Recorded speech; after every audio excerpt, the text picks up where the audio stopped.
এইটা স্যার শিক্ষকদের ঢাকা ইউনিভার্সিটি যে অধিভুক্তি নিল শিক্ষার মান উন্নয়নের দোহাই দিয়ে, তারা কি জবাবদিহিতার আওতায় আজ পর্যন্ত আনতে পারছে?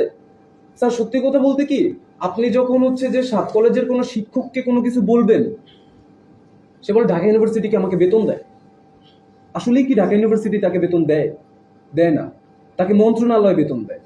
আমি মন্ত্রণালয়ের কথা শুনতে বাধ্য, আমি তোমার ঢাকা ইউনিভার্সিটির কথা শুনতে বাধ্য না। স্যার তখন আমার কি বলার আছে, কিংবা তখন অন্য কারো বা কি বলার আছে? তাকে তো ঢাকা ইউনিভার্সিটি বেতন দেয় না।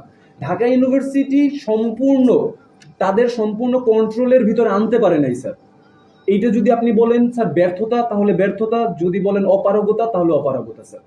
যদি সাত কলেজের সম্পূর্ণ কাঠামো ঢাকা ইউনিভার্সিটির জবাবদিহিতার আওতায় আনতে পারতো, ঢাকা ইউনিভার্সিটির কন্ট্রোলে আনতে পারতো, তাহলে সাত কলেজ নিয়ে আজকে আমাদের রাস্তায় নামার কোনো প্রয়োজন ছিল না স্যার। স্যার আমি আমার শখ কিংবা আমার আহ্লাদে আমি নীলক্ষেত আটকাই না স্যার। আমি টেকনিক্যাল রাস্তার পাশে বসি না স্যার আমার শখ কিংবা আহ্লাদ পূরণ করার জন্য।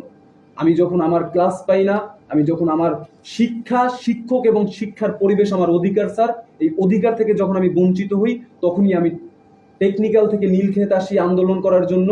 আমি টেকনিক্যাল রাস্তা আটকাই তখন স্যার, যতক্ষণ আমায় আমার